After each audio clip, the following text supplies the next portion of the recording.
Ndabashuhuje cyane abo twigana ikoranabuhanga. Uyu munsi rero tugiye kurebera hamwe video ijyanye n'uburyo dushyira umutekano kuri dokima yacu turi kwandika. Uribaza ngo gute? Hari igihe wandika dokima ukifuza ko uyoherereje imugeraho ifite umwimerere, nawe yajya kuyisharinga undi muntu ikamugeraho ifite umwimerere. Ntabwo ukeneye ko dokima ayeditinga ngo byemere. Bivuze iki? Ntabwo ushaka ko dokima wanditse uwo ugiye kuyihereza azayeditinga akagira ibindi bintu ashyiraho. Urugero, hari igihe umuntu mwamukorana ku kazi wifuza ko aza gutangira raporo yawe, ukandika dokima, hanyuma ariko ukifuza ko ataza kubona uburenganzira bwo kugira ikintu na kimwe ahinduraho. Uburyo bwa mbere tuzi ni uguhigira PDF, ariko si ngombwa, ufite no kuba ari Word, Excel, PowerPoint, ukayishyiraho code ku buryo we adashobora kugira ikintu na kimwe ahinduraho ateditinga ngo byemere. Iryo somo rero niyo ngiye kubigisha uko dushyira code kuri dokima, hanyuma uwo tuyoherereje nabone uburenganzira bwo kuyeditinga. Urugero, nk'iyi ni recommendation, wandikiye umuntu recommendation letter, urashaka ko iza kumugeraho ari Word document, ariko adashobora kugira na kimwe ahinduraho na editing ngo byemere. Unyura he rero? Dokima urayifungura nk'iyi ya Word, okay? Warangiza kuyifungura umaze kuyandika neza wayitunganyije, ukaza kuri file, okay? Ugakandaho, warangiza ukajya kuri protect document. Urahabona? Ugakandaho, warangiza ukaza aho twita ngo restrict editing control, kumubuza kugira ikintu na kimwe yandikaho. Control the type of changes other can make. Ukandeho,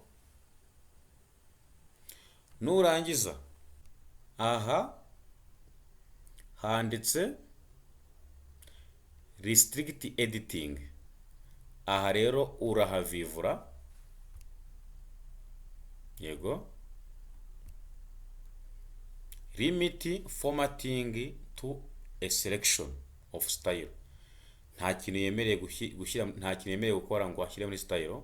Editing selection, aha naho urahakanda, harahita haza read only. Dokima yayisoma ariko nta kintu na kimwe yahinduraho, okay? Hano handitse ngo select part of document and choose the users who are allowed freely editing them.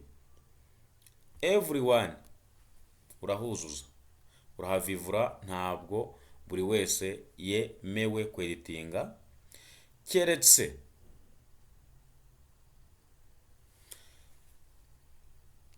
nuramuka wujuje izina hano ry'umuntu ushaka ko aza kweditinga, uramushyiriraho byibura email yiwe.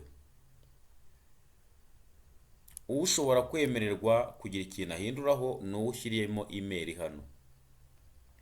Enter username separated by semicolons. Washyiraho email ye, urugero nk'iyo batanze, hanyuma ugakanda OK. Ubwo muntu we yashatse kugira ikintu akorera hano, bahita bamusaba email ye akayuzuza. Yayujuje bikamacinga na email washyizeho, icyo gihe we yemererwa kugira utuntu ahinduraho. Ngira ngo aha ngaha humvikanye, okay? Ubwo aha rero aka si ngombwa cyane. Okay? Start reinforcement. So iby'ingenzi rero ni ibi ngibi, ubwo icyo gihe biba birangiye. Mu gihe wahavivuye ubu dokima uramutse usevinze, ziriya changes washyizeho ziba zirangiye. Ubwo iyo dokima niramuka igeze mu yindi computer, umuntu agashaka kuyeditinga ntago baramwemerera.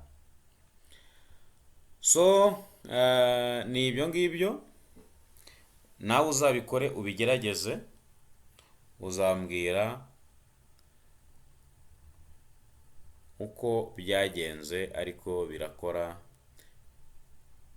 So ndabakunda cyane rero, ciao ciao, bye bye. Banza urebe ko wakoze subscribe, nusanga utarayikoze uyikore, hanyuma usharinge video kuri bagenzi bawe kugira ngo video zigere kuri benshi, nanjye munzamure nk'umuntu wubaha utuntu tw'ubwenge.